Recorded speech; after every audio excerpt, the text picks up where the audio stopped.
তো আমার সোনা বাচ্চা কাজ করছে। হ্যাঁ করো। এই তো আমার ছেলে আলু রাখতেছে। আমি বাচ্চাদের দিয়ে কাজ করানো শিখাচ্ছি, কারণ আমাদের বিদেশে বাড়িতে তো হ্যাঁ মামা তুমি বিছনায় শুয়ে থাকো, খালি বলো এটা গো এটা গো, আমার চশমা আনো, এটা আনো, এটা আনো। বাচ্চাদের কাজ করতে হয় তো, কারণ কাজ করা শিখতে হয়। বিদেশে বাড়িতে তো কাজের মানুষ নাই, সেলবা করতে হয়, নিজের কাজ নিজের করতে হয়, তাই না? হ্যাঁ, নিজের কাজ নিজের করতে হয়। এই দেখেন আমার ছেলে 5 কেজি আলু সে গুছিয়ে রাখছে এই একটাতে, আমার আলু পেঁয়াজের একটাতে। বাবা অল্প অল্প করে নাও।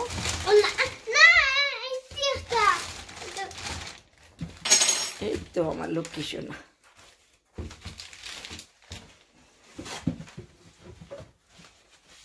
হ্যালো এভরিওয়ান, আসসালামু আলাইকুম, welcome back to my another blog. আমি মেরি বলছি অস্ট্রিয়া ভিয়েনা থেকে। এই যে এটা আমাদের এখানে তোকমা দানা বলে, এটা অস্ট্রিয়ানদের সব থেকে আমি কিনেছি। হ্যাঁ সিয়াস আমের নাম।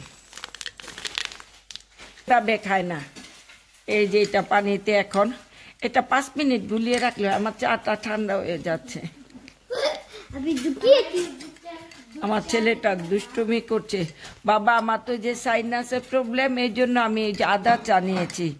দুধ চা তো করা হয়নি, আদা চা তোমার বাবাও খাবে। এই যে তোকমা দানাটা যদি সকালবেলা খালি পেটে খাওয়া হয় তাহলে অনেকটা ওয়েট লসেরও উপকার হয়, তাহলে ক্ষুধাটা আর কি সহজে লাগে না।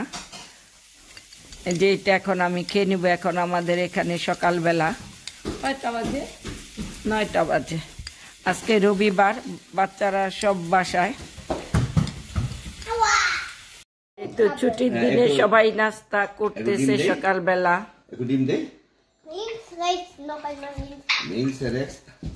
আর আমার নাস্তা হচ্ছে 1 কাপ আদা চা, কারণ সকালবেলা তো আমি আর নাস্তা খাই না।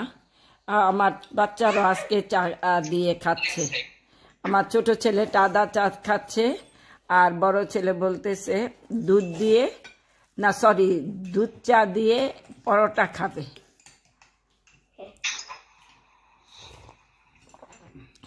আর আমি শুধু আদা চা। মেয়ে ঘুমাচ্ছে,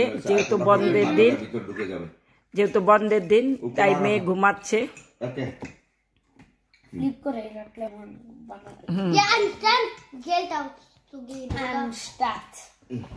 কারণ সকালবেলা তো আমি নাস্তাটা অ্যাভয়েড করি, খাই না, তাই শুধু আদা চা আজকে। আর কি সিয়াস আমেন মানে হচ্ছে তোকমা দানা পানি, তোকমা পানি।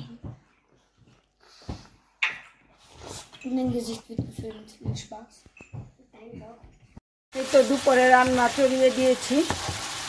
এখানে মশলা কষাচ্ছি, এখানে মূলা শাক, আর এই তো ছোট্ট হাঁড়িতে ভাত হচ্ছে। আজকে বাচ্চাদের ভাত খাওয়াবো, বিশেষ করে আমার মেয়েকে। আমি এখানে একটু মশলাটা কষিয়ে নিলাম।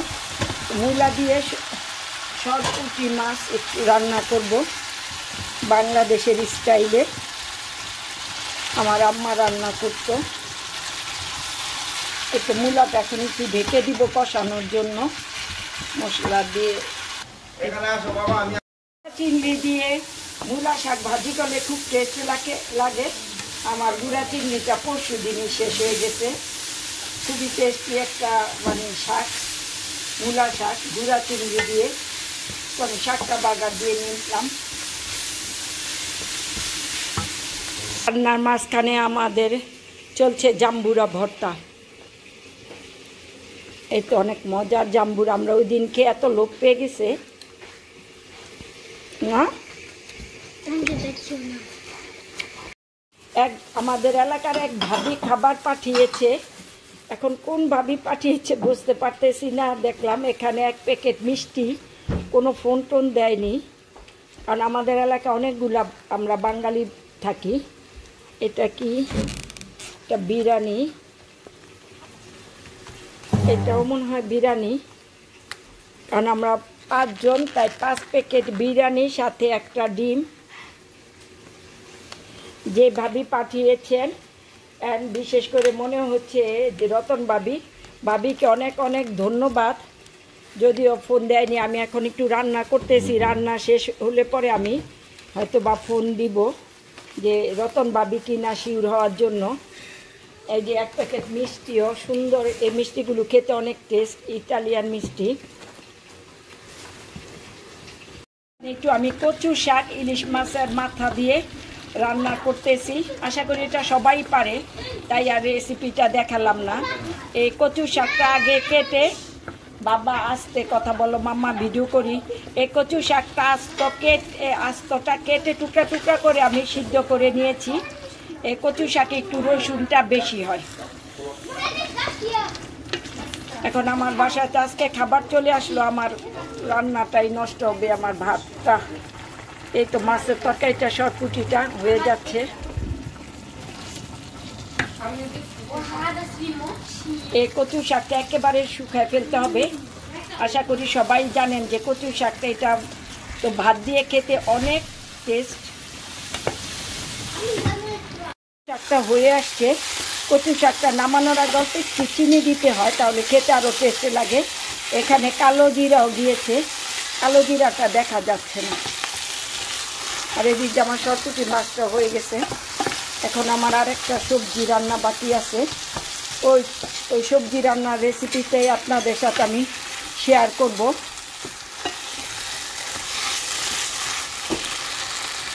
রান্নার শেষ পর্বটা হচ্ছে পাঁচমিশালি সবজি রান্না করব। আমি এখানে কিছু সবজি কেটে নিয়েছি। এই যে ফুলকপি, আলু, এটা কুমড়া না, তারপরে বেগুন আর কুমড়াটা দিলে সবজিটা একটু মাখা মাখা হয়, খেতেও টেস্ট লাগে। আমি একটু লাউও দিয়েছি, আবার একটু বাঁধাকপিও দিয়েছি। মানে আপনারা ঘরে থাকা সবজিগুলো দিয়েই আপনারা এভাবে রান্না করতে পারেন। আবার একটু সিমও দিয়েছি আমি আজকে সবজিটা রান্না করব হিন্দু স্টাইলে। আমাদের এখানকার এক বৌদির কাছ থেকে আমি এই রান্নাটা শিখেছি। খেতে খুবই মজা। পরোটা বলেন, লুচি বলেন, ভাত বলেন, বা শুধু এমনিও খাওয়া যায়। তো আমি একটু তেল দিয়ে দিব একটা প্যানের মধ্যে। এই সবজিটাতে একটু তেল লাগে বেশি।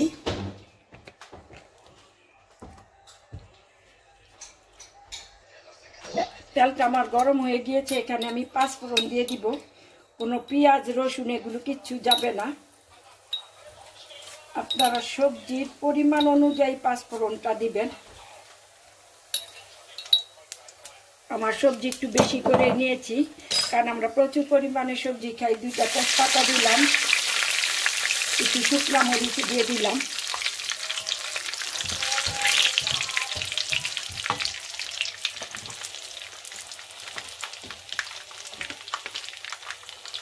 এখন এখানে কিছু আদা পেস্ট দিয়ে দিলাম।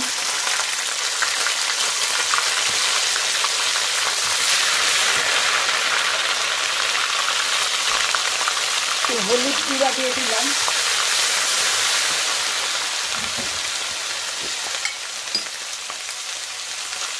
ধনিয়া গুঁড়া দিয়ে দিলাম। হলুদ গুঁড়া মনে হচ্ছে আমার আরেকটু লাগবে। পরিমাণ মতো লবণটা দিয়ে দিলাম।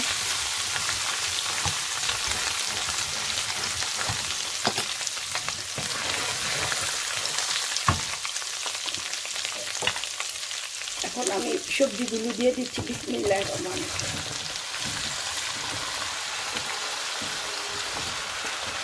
এখানে আমি প্রচুর সবজি নিয়েছি। এখন এটা মিক্স করে দিব, নেড়ে ঢেকে দিব। কোনো এখন পানি দিব না। এই দেখেন আমার কিচেনের অবস্থা কি। এখন আমি কিচেনটা গুছিয়ে ফেলবো। আমার রান্না পর্ব শেষ। এই দেখেন কিচেনের কি অবস্থা। আজকে অনেক কাজ করে। তারপরে এই যে টেবিলের অবস্থা, জাম্বুরা ভর্তাটা খাওয়া হয়নি। বাচ্চারা বিরিয়ানি খেয়েছে, টেবিল গুছালো, সমস্ত গুছাতে হবে এখন। আমি সবজিটা মাঝখানে 2 বার নেড়ে দিয়েছি। আমি সবজিতে কোনো পানি দেইনি, কারণ এই সবজিটা রান্না করতে কোনো পানি দিতে হয় না। এই তো দেখতে পাচ্ছেন সবজি থেকে পানি উঠেছে।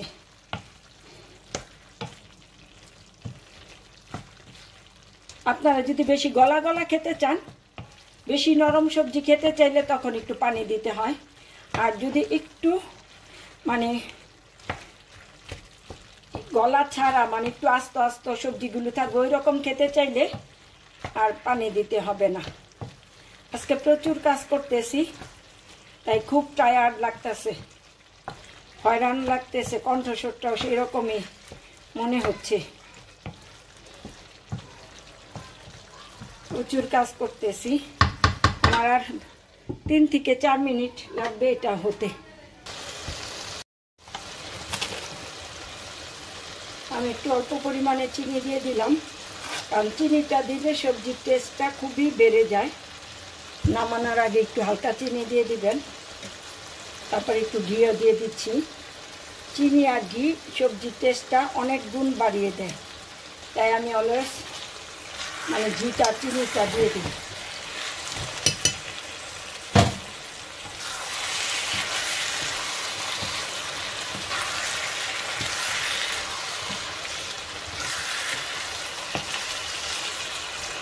তো চুলাটা একটু বন্ধ করে দিচ্ছি, একটু ধনিয়া পাতা দিয়ে দিব।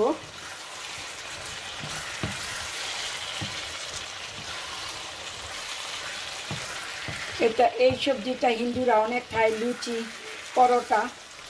আমি তো বৌদির বাসায় গেলে প্রচুর এই সবজিটা খাই। বৌদিকে বলে দিই আগে থেকে যে বৌদি এই সবজিটা আমার অনেক পছন্দ। তারপরে আমি শিখে ফেলেছি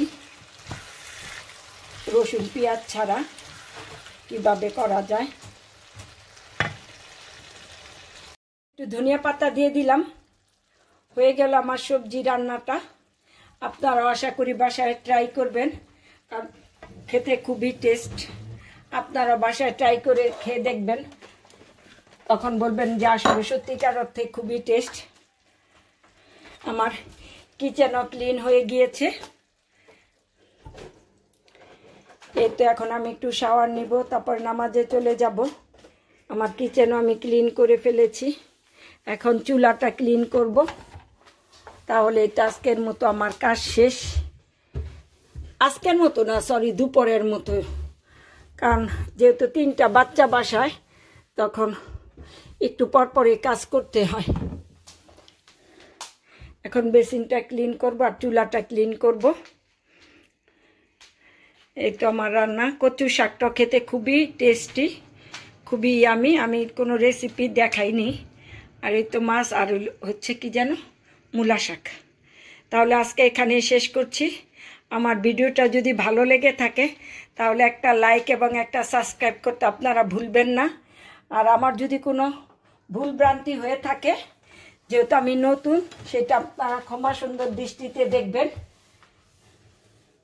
তাহলে আজকে এখানে শেষ করছি। আল্লাহ হাফেজ। আপনারা সবাই ভালো থাকবেন।